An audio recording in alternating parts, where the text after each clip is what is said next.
Hello, good evening. Welcome. This is Hot Edition. We're live on news up here at Desawe Kanda. We're also live on Kesmi 107.1 in Tamale and beyond. We're live on W93.5 in Wa and beyond. You can also listen to us all across the world on 3news.com. We're live on Facebook, Twitter, and Instagram, streaming at 3FM 927. Coming up this evening here on Hot Edition on 3FM 92.7. The Ghana National Association of Teachers is calling for an urgent national dialogue on the free senior high school program, focusing on mobilizing resources and allowing parents, teachers associations to support the sustainability of the free senior high school program. This is not the first time this matter is coming up, and we're getting some reaction shortly from the Labour Front on this matter. Stay with us here on Hot Edition on 3FM 92.7 plus. Petrol prices have gone up even before the second pricing window of the month of August. And the Chamber of Petroleum Consumers, COPEC, is raising some serious issues about what petrol price consumers should be expecting in the coming days already, because of the increase in the price of petrol and diesel before the second pricing window, which starts in the next 2 days. Stay with us. We have some reactions coming up shortly on that here on Hot Edition on 3FM 92.7 as well. We'll give you an update of what's happening in Niger and matters arising here on Hot Edition on 3FM 92.7. We have the latest in business, sports, and entertainment coming up over the next 60 minutes. Stay with us.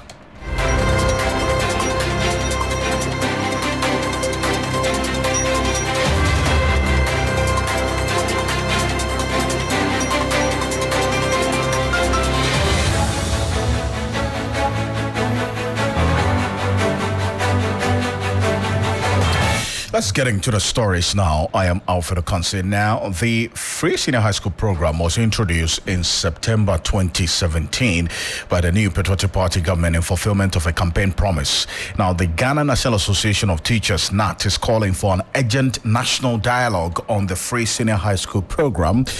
And however, the inherent challenges have led to some. Indeed, this call, for instance, by NAT for a review to allow parents, corporate institutions, and also PTAs, all students associations, among others, contribute to it. According to the Institute for Statistical, Social and Economic Research, ISE, at the University of Ghana, Legon, government would require 3.6 billion cedis yearly to sustain the free senior high school program. Let's go down to the telephone now. Thomas Muta Tanko is General Secretary of the Ghana National Association of Teachers, NAT.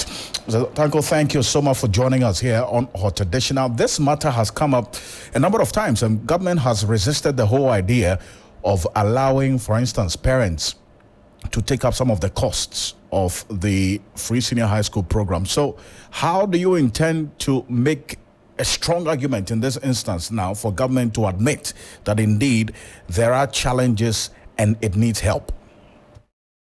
Okay, so thank you very much. Good evening to yourself and to all your listeners. It is important that we have only one project, and that is Ghana's project, and it is for all of us. We are all in it together. Fast forward, as far back as 1996, when we started the issue of implementing the free compulsory universal basic education, the policy had three main legs. We had number one, which was access and participation. Number two, we have quality education. And number three, we have efficient and effective management of education. Now, and this is based upon Articles 25 and 38 Clause 2 of the Constitution of 1992 Constitution of the Republic of Ghana. Having indicated this, let me comment on the issue where we are now with the free SHS. The President, His Excellency, and Nana Danko Akufo-Addo must be commended at least for implementing this particular policy, because hitherto, before we started it, we had only about 700 and between 700 to 800,000 people or students going to the SHS. But with the implementation of the free SHS, we at least have about 1.2 million students now benefiting from it. So that alone, the implementation of the policy must be commended. But implementation of policy is one thing and sustainability is another thing. And that is where we are coming from. We are coming from the perspective of the sustainability of that particular policy, and hence the call for the need for us to review it. Let me give you some few examples. If you look at the education service, the education strategic plan 2018 to 2030 carefully, it indicates that before we even started the policy, when we put that particular document together in somewhere 2017, 2018, the statistics have it that out of our 100 children that go to primary one, you have only 38 that will complete SHS. And this number is not good for us, particularly as a developing nation. We cannot afford to have our factor of, one of our factors of production, that is labor, not actually staying in school to develop their skills. It's not good for us. And because of that, we actually started some kind of steps in getting it done. And that is how come we commend the free SHS for the introduction. But let us not also forget that if you look at the coordinated program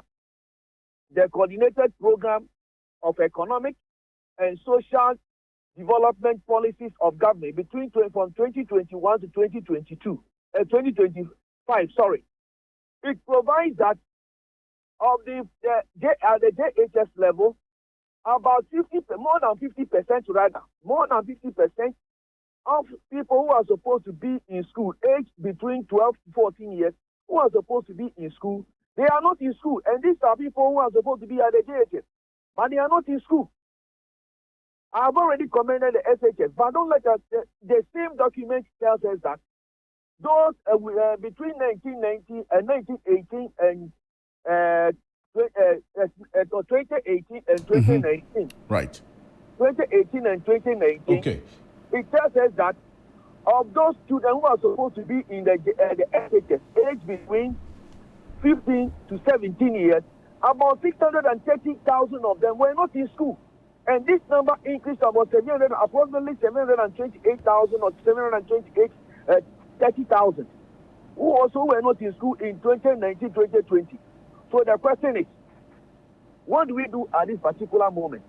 And we were very glad and excited when the 2023 budget actually indicated that we are going to review some of the flagship programs of government.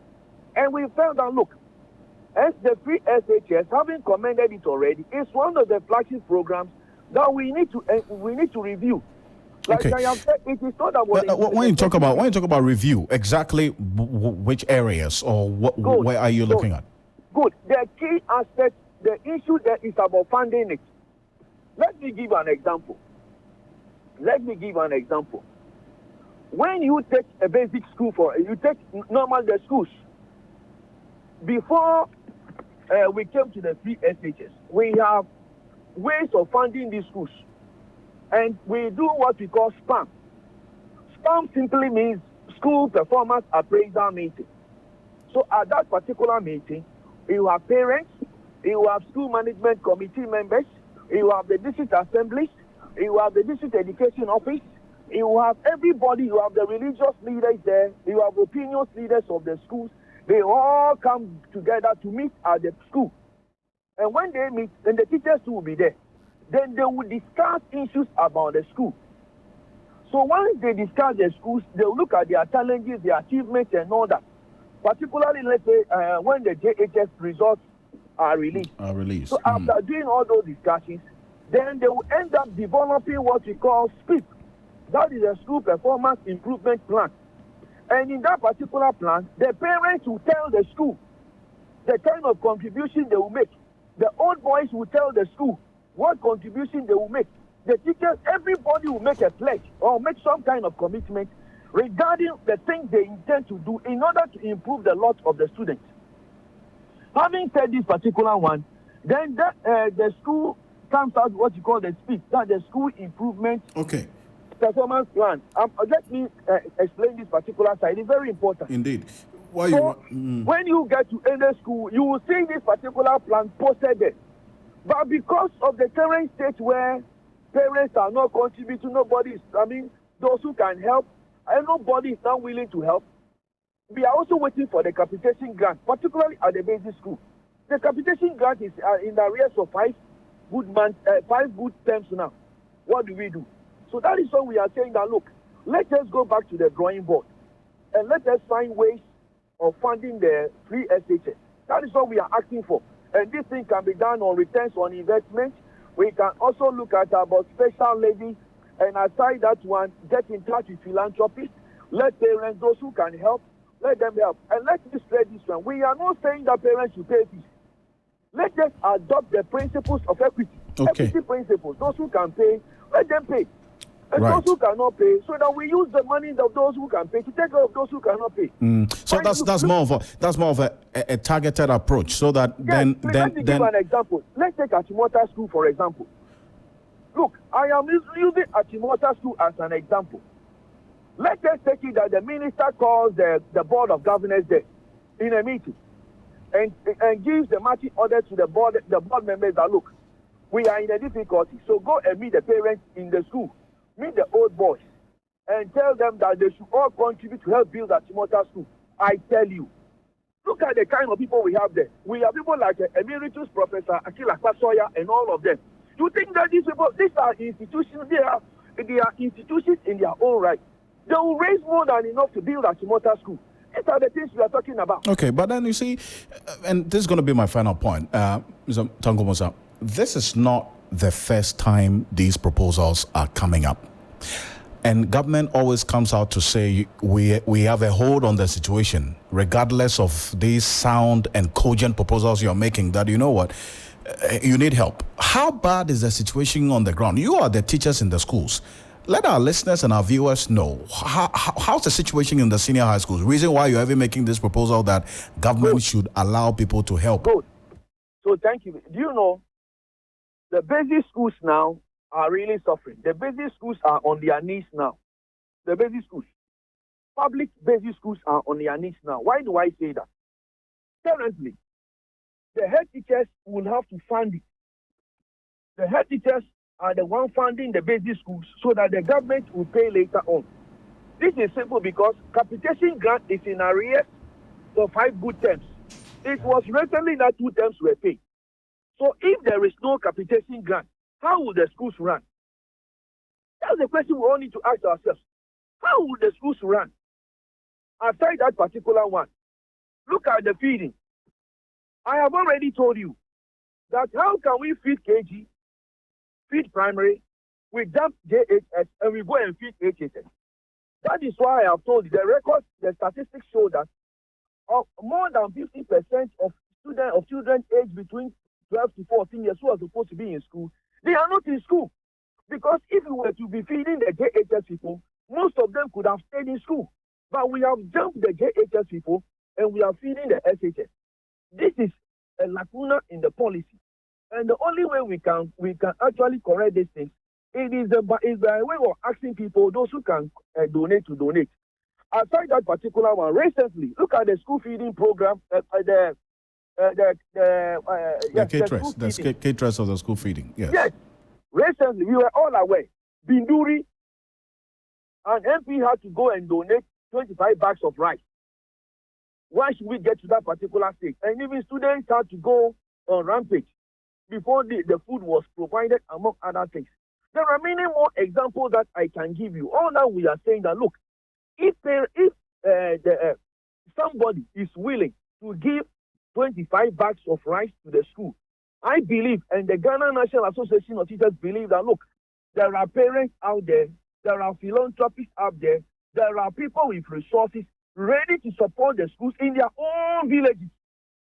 Look, in their own village, there are people there who are willing to support. And that's the call we are making. That Right. we've got it to a stage where we need to ensure that the resources we have, we put it together. And please, before I hang up, you see, there is a book every Ghanaian must read. That is the Lee Kuan Yew's book. We said that from third world to first world. And look at when you, they can easily check from pages 357 to about pages 360. And they should go and read what Kwesi Saki said about our own country. when he met Lee Kuan Yew in the far back at 1980. Okay. And the country was in a mess. Look at about 43 years down the line. Where are we now? We think it's about time that we look at the way we handle national issues and take away other considerations. Let us look at the Ghanaian worker, the Ghanaians, their children, and the future of this nation. That is the way to go, and that's what you are asking for. Well, I thank you very much. And because this is coming from you, major stakeholders in the education sector, teachers, we hope to see the government's response or reaction to this. But Mr. Tanko, thank you. Thank you. Appreciate your time. Thank you very much. God bless you. God bless you too. Thomas Musa Tanko is General Secretary of the Ghana National Association of Teachers, NAT, and they are adding their voice strongly, makes the point quite passionately that this free senior high school program in its current form should be reviewed. Although acknowledging the importance of the policy, they say that because of the challenges that they, the teachers, are faced with on the ground in the schools, it is high time government admits that it needs help so that the teachers and indeed parents and other organizations can come through to be able to help in implementing the policy much more effectively. That's what's happening now. But this is not the first time this proposal or this suggestion has come to the fore, and government has always resisted this idea of admitting and getting help. Says that it can actually go ahead with the implementation of the free senior high school policy by itself. And that's the issue in there. And the definite every time consistently we see the challenges that the senior high schools are faced with, and issues with food shortage in some schools, as we witnessed in Binduri Senior High School, for instance, a couple of months ago. The school was temporarily shut down. We've had issues of access to the uniforms for the senior high schools because some of these vendors have decided not to sew until the money they are paid is increased because of the increased cost of production of these uniforms. We've dealt with that in about 3 weeks ago. So these are issues that are clearly impacting on the efficiency of the implementation of the free senior high school program. But let's still stay a bit further with issues of education, shall we? Because as we're learning now that the Colleges of Education Teachers Association of Ghana, CTAG, and the National Labour Commission is set to meet with the leadership on August 16, that's this coming Wednesday. The leadership of CTAC has eventually agreed to honor the invitation to a meeting with the National Labour Commission to negotiate their conditions of service following a series of unfruitful discussions in the past, regardless of the numerous notices sent to the Ministry of Finance by the Colleges of Education Teachers Association of Ghana, CTAG, over its conditions of service. The concurred negotiations are yet to be implemented. In fact, the teachers have been on strike since the beginning of August, leading to the uncertainty about the third-year students' examinations. Now, that's what's happening now with CTAC. And the National Labour Commission, we understand, is saying that the Ministry of Education has legitimate grounds to withhold the August salaries of the striking members of the Colleges of Education Teachers Association of Ghana, CTAC. Now, according to the NLC, government can also terminate their appointment of the CTAG members if ongoing validation by the ministry finds them absent from work. And CTAG has resolved to continue with this indefinite strike to push government to redeem its promise of implementing their negotiated conditions of service. So it's a very murky situation that we're seeing at the front of the CTAC. But let's still stay a bit further on this. And Professor Samuel Atintono, Professor Dr. Samuel Atintono is the president of PRINCOF. That's the principals of the Colleges of Education. Is joining us on the telephone. Professor Dr. Atintono, thank you so much for joining us here on Hot Edition. Thank you. Good evening. Great. Now, you're listening. Thank you. Now, first of all, were the teachers of the colleges at work today? Unfortunately, they were not at work because they have declared a strike. We tried to appeal to them. A few of them, they are around. They report on college campuses. But because of the action that they have, they are not actually participating.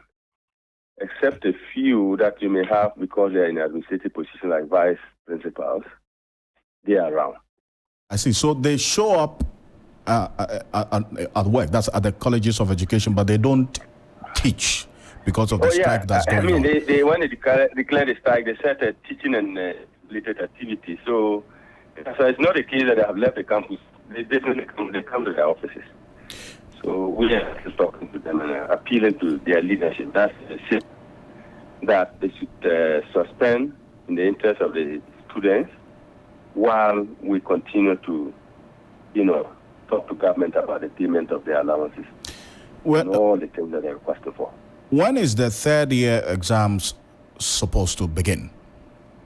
The exam actually started today. So I see. The first papers have been written for Monday. So we will continue tomorrow. You went ahead with the examinations even though the lecturers are not present?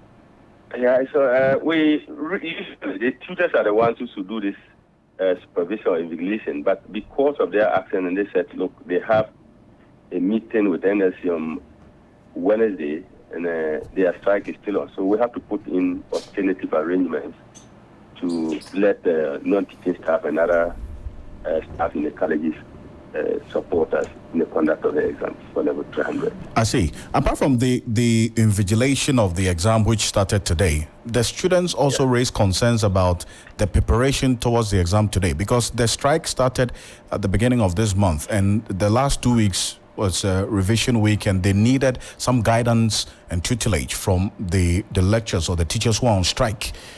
How about that?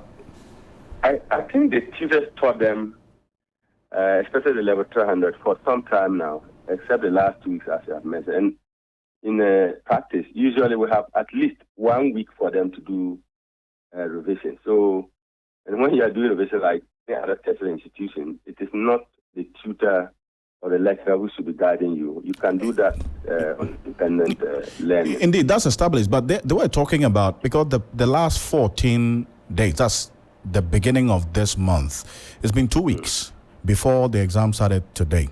Exactly. Now, that's what if they were to teach, they have only 1 week to teach them, which is 1 week before the exam. Precisely. But I've been taught for more, about 6 weeks or more. So they have been equipped. And we have been to university. Normally, under normal circumstances, you don't expect the tutors to even run all the course outline. Practically, we notice in the university it's not even possible. So it's unfortunate.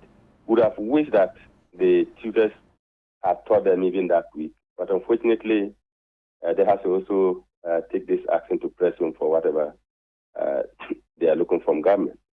See, we're just learning that the National Labour Commission says the Ministry of Education has legitimate grounds to withhold the August salaries of the striking members of the colleges of education, and that government can also terminate their appointments if the ministry finds them absent in the ongoing validation.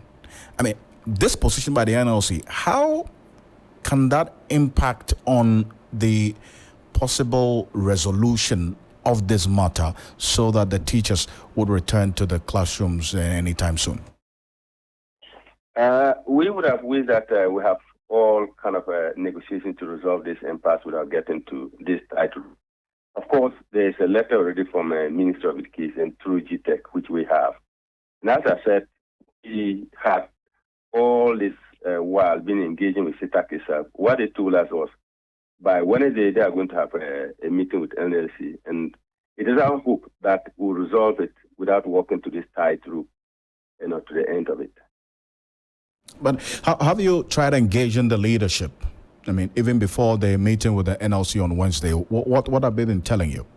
Oh, sure. We have met with CETAC. Prinkop has met with them. We have had some discussions, very fruitful discussions. And they are our tutors, and we do know that normally even when they have strike like this, if the strike ends, they're coming back to the colleges. So it's not something that they are on war. So we have engaged them, and it was a very fruitful engagement. I'm not privileged to what a report about NLC. We don't have that letter about the legitimacy of what we have to do and so on. So I can't speak to that. But from our side, what we want between the CETAC and that of government and ourselves, we are the employers, is to resolve this amicably. And has the NLC, as in this entire process, do you have the opportunity to, as it were, also make some proposals to the NLC to rather take the route of intervention that would end up in a more amicable solution instead of this path of saying, you know what, government can terminate your contract and can withhold your August salaries if you continue with the strike? Unfortunately, not yet. We haven't engaged with LLC. The process has always been that we have Fair Wages and Salaries Commission when it gets to matters like this. And I recall that CITAC's action is actually based on NLC granting them some kind of approval for these allowances that are at stake for this strike. So at any point in time when there are labor disputes, yes, you have the employer, in this case, Ministry of Education, and then Fair Wages and Salaries are the ones that take it. As principals, usually, we are not invited to that such discussions. But at our level, we engage with CITAC, and that's what I said. We have engaged their leadership, and we appeal to them to suspend the strike while we can continue to look for the things that they're asking for. And indeed, Minister of Education has actually even written a letter approving all those allowances that they're entitled to. It is the case that they want the money to be paid before they go back. And this is where the difficulty is, because there are some processes that can take you to that, the final payment. So we think that we should actually not subject the students, because apart from level 300 student writing, the level 100 students are on campus feeding for almost 2 weeks. We're going to the third week, no lectures. So it is not helping in any matter.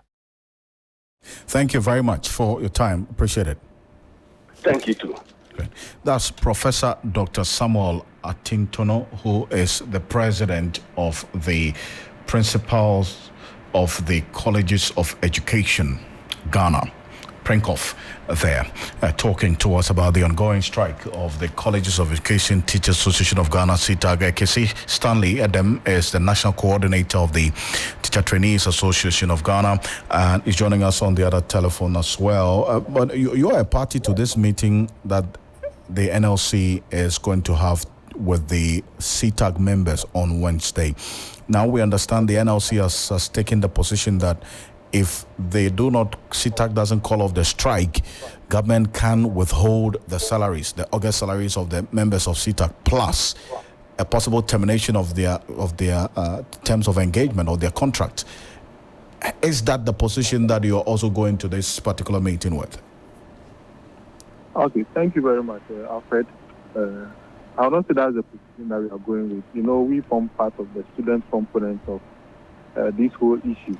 And then our main point is that the issue should be resolved amicably between both parties, and then so that at the end of the day, we the students will not be affected. That is our main position as an association. I see. So then, with this position that the NLC has stated ahead of the meeting on Wednesday, since you're a party to it, what would be your plea or your proposal to the NLC going into this meeting on Wednesday?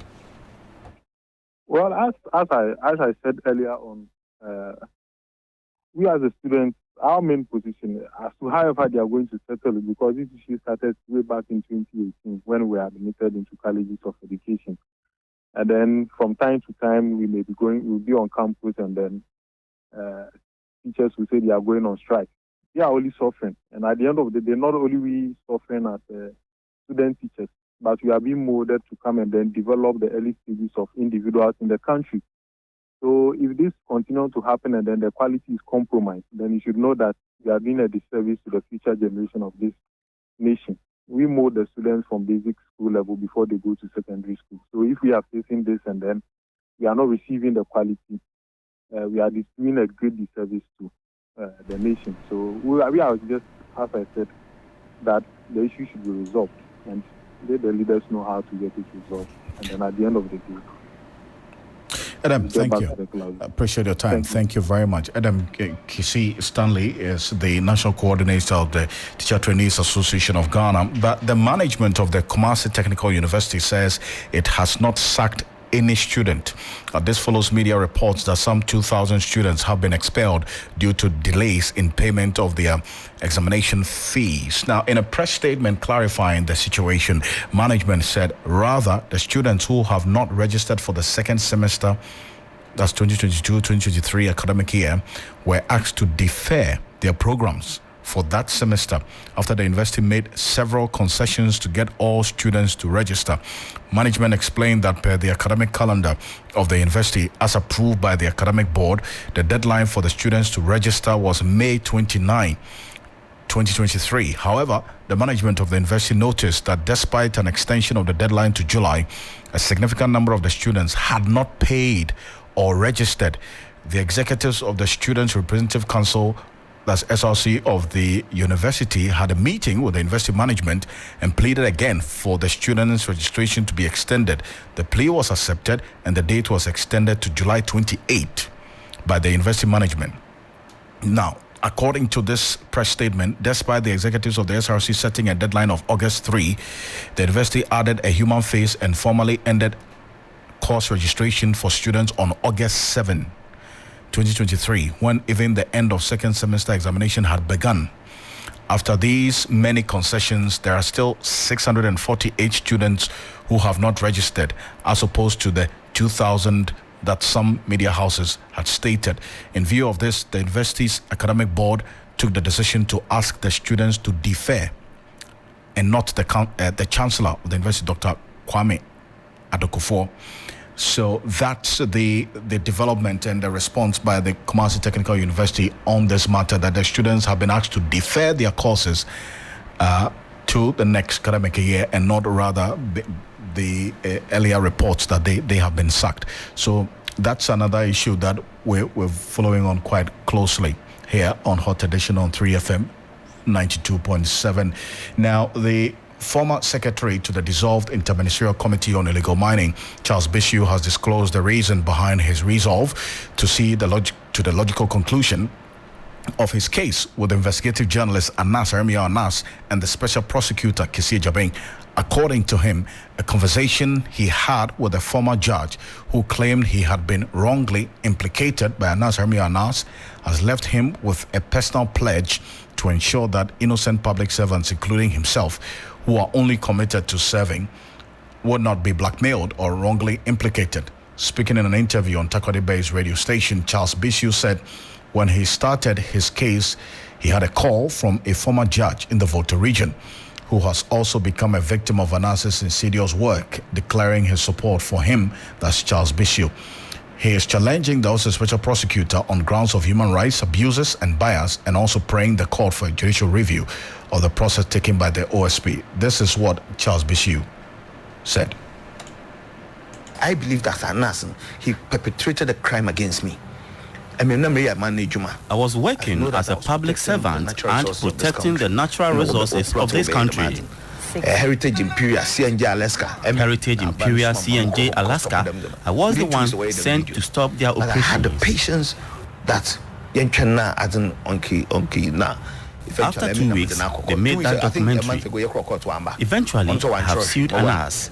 A month ago, when we went to court, judicial review, no court, no, on my special prosecutor, 14 days order. He, Anas, didn't show up.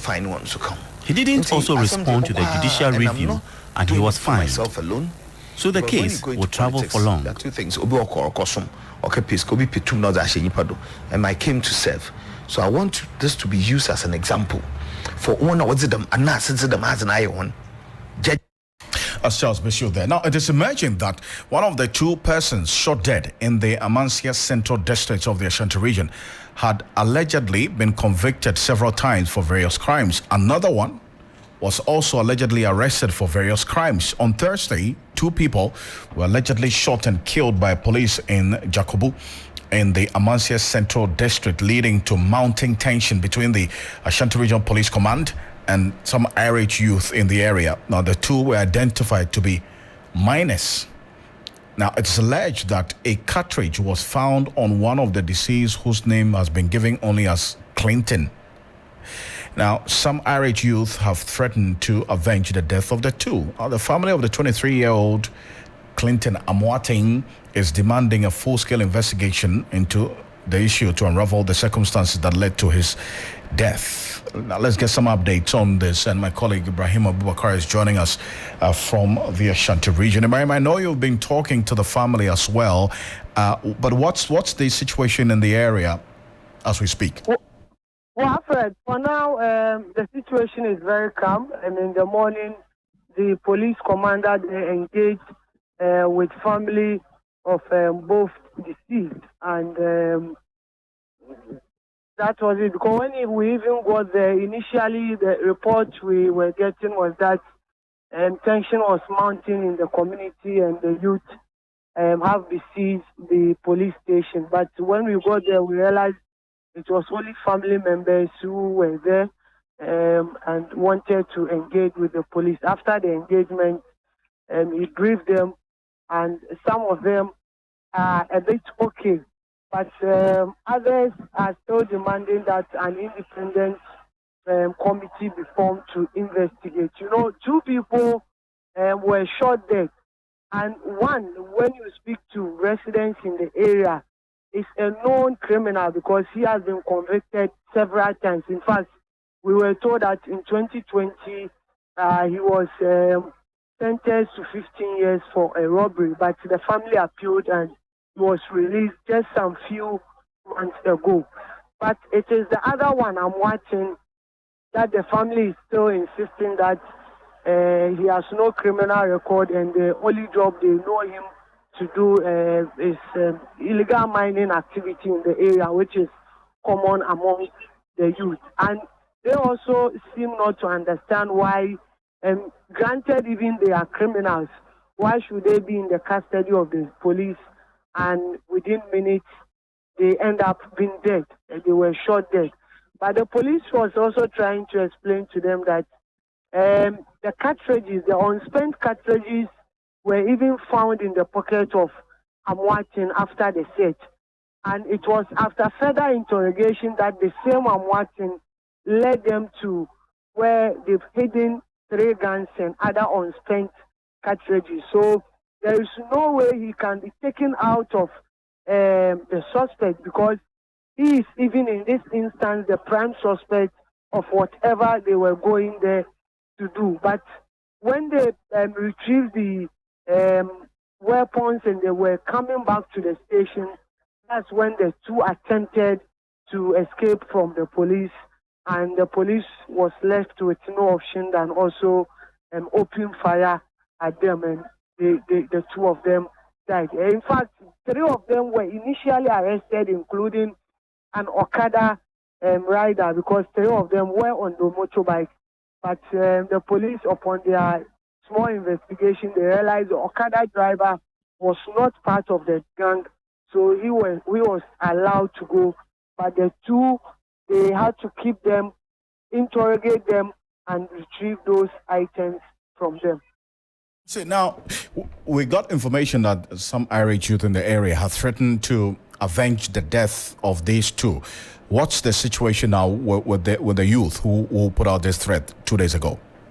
Well, when we got there, in fact, the atmosphere was very calm. I engaged with some of the youth. In fact, that was the information we also had before even business. But when I got there, it was contrary to... Hello? We lost Ibrahim Abubakar, but let's hear from the family of the 23-year-old Clinton Amoateng, who is demanding a full-scale investigation to unravel the circumstances that led to the death of their loved one. The guy who was the motor rider told me that they picked them from roadside around the road, Afokum Patasi Road, so to the police station to search. So along the line, the guy who was riding the motorbike told me that around 5 p.m. in the evening, he was not able to find my brothers again. So what I will say is, I want an investigation to go on. I don't understand why my brother should be in the custody of the police, and along the line, my brother would die. I don't know what actually happened. And say,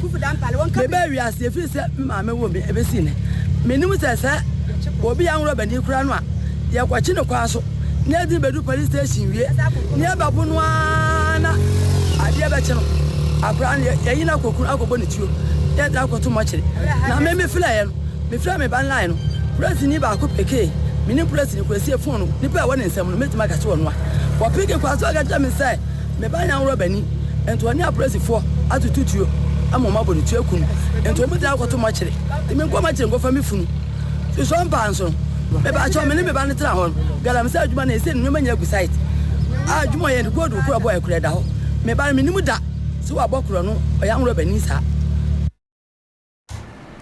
As well as some members of the family of the late 23-year-old Clinton Amoting demanding a full-scale investigation to unravel the circumstances that led to his death. So live here on Hot Edition on 3FM 92.7. Security analyst and the Dean of Academic Affairs and Research at the Kofi Annan International Peacekeeping Training Center, Professor Ocansey, fears efforts by ECOWAS to get Niger's ousted President Mohamed Bazoum reinstated may suffer a setback. This comes as the military coup makers announced prosecuting him for high treason and undermining the security of the country. The junta on Sunday said they have gathered enough evidence to put the leader, that's the ousted President Mohamed Bazoum, before a competent national or international court to be tried. The coup leader's positions come shortly after it indicated its readiness to negotiate with ECOWAS leaders. This is Professor Ocansey speaking to me earlier. Under the African Standby Force concept headed by the African Union, in which each of the 5 regional economic communities will dedicate particular troops to be trained in readiness to be brought together to attack or to intervene. The different countries were supposed to play different roles. And I think from what was read from ECOWAS, there was an implicit assumption that that is what is going to happen. But if we take the logistics base that is supposed to be in Freetown, there are no logistics. If you take the civilian component, it has almost not worked. I don't know, the last 5 years or something of that sort. There's always the need for a lead country in harnessing regional efforts in placing the standby force into an operational area. In Gambia, which is a small country, it was very easily done. Senegal surrounds it. They were able to do that very quickly. In Guinea-Bissau, it has not been that successful. But there are also a couple of interpretational difficulties. If one looks at the ECOWAS mechanism under which the standby force concept is located, particularly Article 28.1, it defines the standby force and then very clearly also establishes the processes for the generation of its force.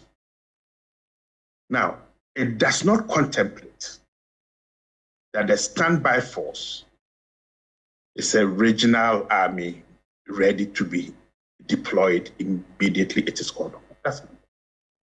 Number 2 is that the standby force concept was meant for a civil war case. Let's say something similar to Liberia, Sierra Leone, at a point in time, La Côte d'Ivoire. So we are using the standby force for an operation for which it has not been established. That's Professor Ocansey there. Let's get into the world of business now. Nanekia Mensah Abrampa is here with the latest in business. And was it on Friday? On my way home, it's around a little after midnight, I realized that fuel prices had gone up, had been increased. And this was ahead of the pricing window. Yeah. The pricing window is in what? It's in 2 days? 2 days. And we've 14, already so seen 16. an increase in the prices of petroleum products. What's happening? What percentage did you say, Alfred? It's about a 90 pesos to 1 cedi. Okay, so they're increase. saying 5%. Well, for the benefit of our listeners, if you convert the 5% to monetary terms, it's actually gone up by almost 1 cedi, between 90 pesos and 1 cedi. Okay, so per liter. Yeah, and I don't disagree with you because I also noticed the increase there, but it's not across board. It's just 1 or 2 OMCs that have increased the prices, but that should tell you what we should anticipate in the next 2 days. So the Chamber of Petroleum Consumers, COPEC, is projecting some 5% increase there in fuel prices, and there are a lot of attributions. But you know that if that happens, then it means that this could force the central bank to also increase the policy rate in the next meeting, and inflation also comes in there. Everything is it's going around in circles. So when this goes up, you should anticipate that something else would go up. But let's look at what to expect in business. And meanwhile, in September or on September 1, the Food and Beverages Association are also threatening some 20% price increase in food and beverages, Alfred. So that is what to expect after the implementation of the excise tax stamp also on September 1. So in September 1, when the excise tax stamp takes effect, then food and beverages, price of food and beverages also increase by 20%. Oh, man, come on. It's time to eat some greens. Well, according to the association, this is due to the excise tax stamp. Let's hear the secretary of the association. With the new ones that are coming in, the excise duties that are going to be enforced, if it does, what is going to happen is that you'll see an increase, a marginal increase of goods and services also coming up again, because you realize that at that 20%, depending on the imposition of percentage that government has imposed on them, you realize maybe there will be an increase between 15% to 20%, not 25%, as government has imposed. Government will really have to reconsider the fruit juices coming on board. Either they have to charge something, but then the rate of 20% that they are imposing, because they term it as a sweetener. I don't know how fruit juices that have zero sugar in them should warrant paying taxes on them.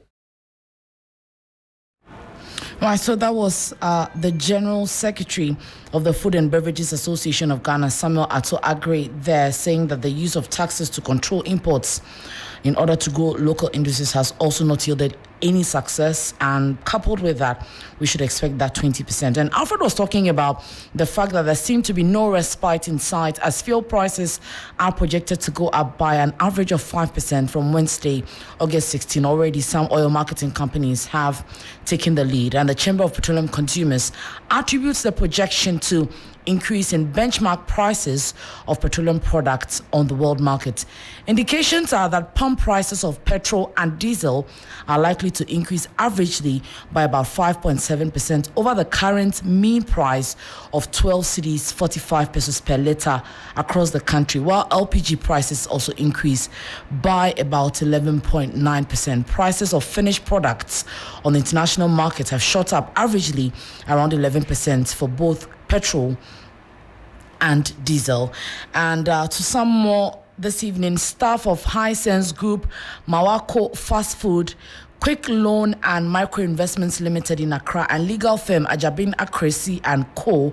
have been picked up by the police for data breaches carried out by their companies. The exercise by the Data Protection Commission forms part of enforcement of the Data Protection Act 2012, Act 843. The exercise by the Data Protection Commission means that businesses that have failed to register with the Commissioner's data controllers but are processing personal data are liable to summary conviction, to a fine or a term of imprisonment. Quintin Akrobeto is the Director of Regulatory Compliance at Data Protection Commission. We, the Data Protection Commission, is to ensure and supervise how they do this. And the reason today we have come out from our offices to ensure that data controllers who we have contacted to do this and they are not doing it well are brought to book. Okay, so what will happen? The Attorney General's office is aware of this raid, and they'll be processed for court. Whatever happens after, as the law says, it's either they are fined or they are imprisoned or both are implemented on them. Just before we came here, we went back to the police headquarters and interrogations have started. Quentin Akrobeto, Director of Regulatory Compliance at Data Protection Commission there. And just before we go, economist with the University of Ghana, Dr. Edu Owusu-Sarkodie, has kicked against the implementation of zero financing of the government budget by the Bank of Ghana. Dr. Sarkodie maintained that looking at the current structure of the economy and the financing challenges facing the economy, an increase in the 5% ceiling of the financing budget should be considered. The government is doing a debt restructuring program, and it will be a challenging situation for the government to raise additional bonds, even from the domestic market. The central bank is also the lender of last resort. And so we should allow some room of financing from the central bank. We can go back to the famous 0 to 5%, that's up to 5%, financing from the central bank. And even if it becomes necessary for the government to go beyond the 5%, the governor can write to parliamentarians for the parliamentarians to give them the power or to give them the mandate to increase the ceiling, even if it becomes necessary that they should go beyond the 5%. We want to suggest that some amount of financing should be necessary. Dr. Edu Owusu-Sarkodie is an economist with the University of Ghana, ending it for the Business News on Hot Edition. When you log on to 3news.com, we have more business news updates. Oreku is ready to bring us the latest in sports. And I don't know how prepared you are for the increase in fuel prices in the next 2 days. Are you going to fill your tank, or what are you going to do about it? I'll have to fill it. Today or tomorrow? Let's do it tomorrow. Okay, I'm just serving you as a reminder that it's going up by 5%, so prepare. Thank you very much. What's up for sports? And so we'll be on the transfer market, starting with Paris Saint-Germain, because the French side has agreed a deal with Saudi club Al Hilal to sell forward Neymar for a fee around 90 million euros plus add-ons, according to multiple reports. Many believe that this move could negatively affect the 31-year-old's prospect with the Brazil national team, but South American journalist Juan Arango disagrees.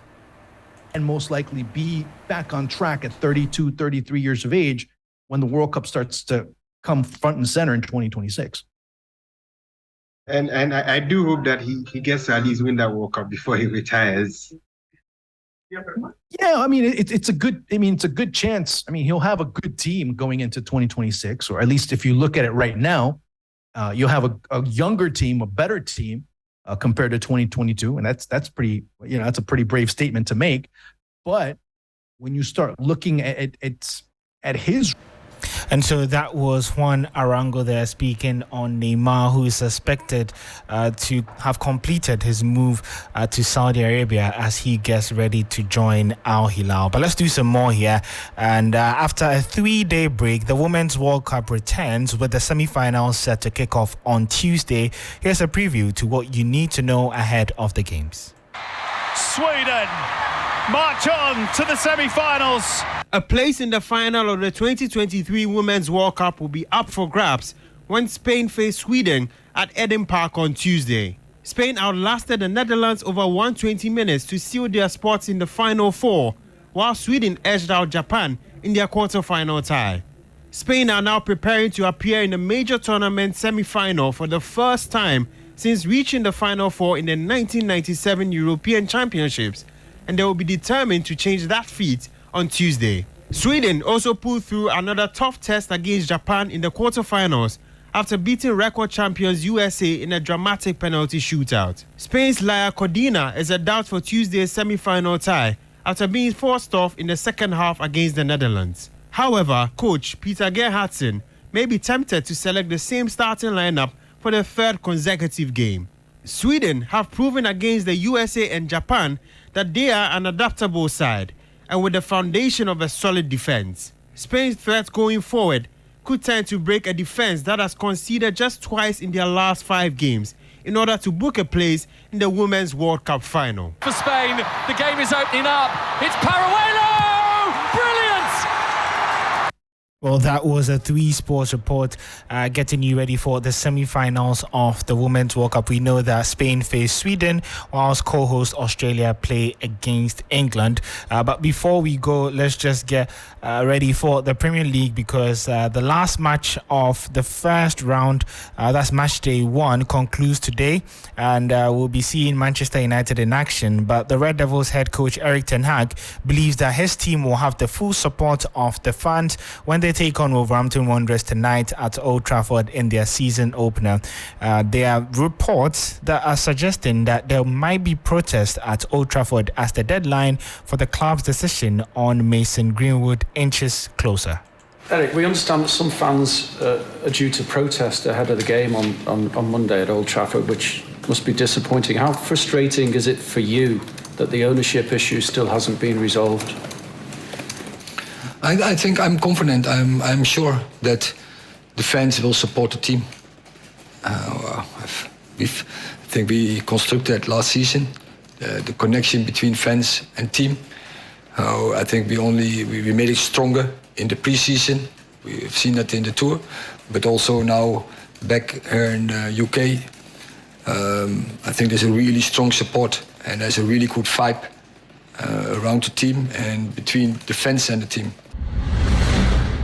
And so that was Manchester United coach Erik ten Hag. United themselves play against Wolves tonight at 7 p.m. You can get updates of that on our social media handle at 3SportsGH. My name is Ray Kwampofo, and up next on Hot Edition is Entertainment with Akofa.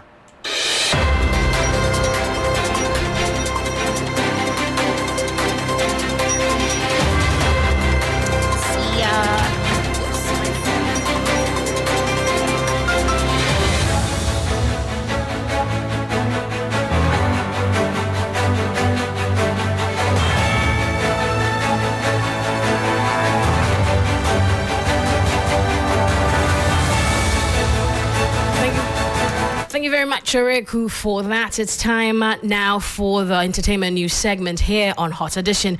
We begin with GMB. Week in, week out, contestants are proving themselves in this year's Ghana's Most Beautiful competition. The just ended weekend saw another epic episode highlighting the essence of celebrations in the various regions, ranging from festivals to widowhood rites, puberty rites, and naming ceremonies, and others. Here are some highlights. Otiame, Nana, Tie Manentome Manfo, that we have gathered here again this October to mark the first yam harvest and also to seek blessings from Nananum towards the year ahead. Nana, one. Tagged as a night of celebration, contestants took the audience on an exciting journey to their respective regions. Posing as cultural ambassadors, all 16 fired-up contestants highlighted some traditional festivals and cultural celebrations. The film festival, as it has begun, the chiefs and the elders would pour libation to invoke the spirits in our land to ensure it's a peaceful festival. Olila from the OT reveals the Rara people's journey through their Quintutintin festival, a celebration of their migration from Kuntuasi in the Ashanti region to their current home. Therefore, let no man's actions and inactions distract the peace of the land.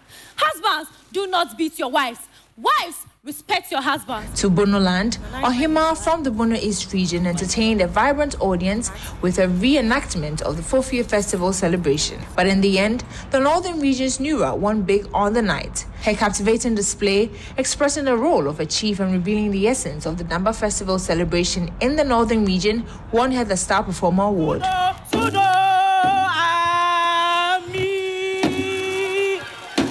the animal.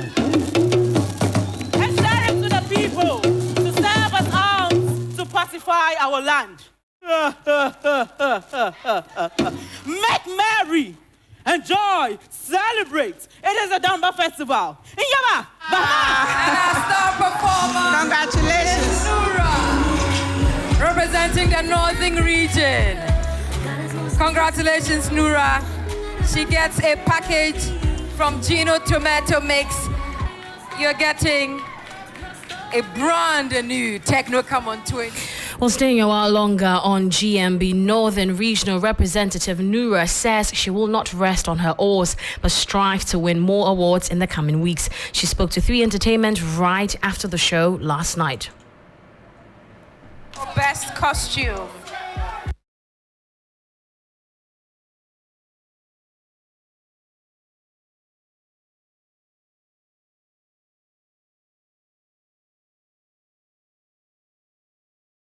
Scripting, the acting, the role embodiment.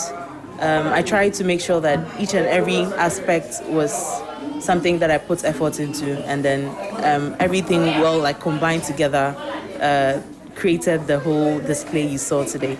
Star performance is a big thing for GMB, so I'm so glad. I'm extremely happy that I won the star performer.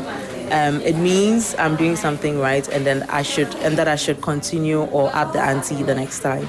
I already came to this competition with some sort of pressure because the reigning queen is from the north. But however, that didn't stop me from auditioning, and I believe things are meant to be done if you put enough effort, if you put enough grit and strength. So I'm here today. Hopefully I get to put in more efforts and win more awards in the coming weeks. Make merry, enjoy, celebrate. It is a Damba Festival in Yaba, Bahama.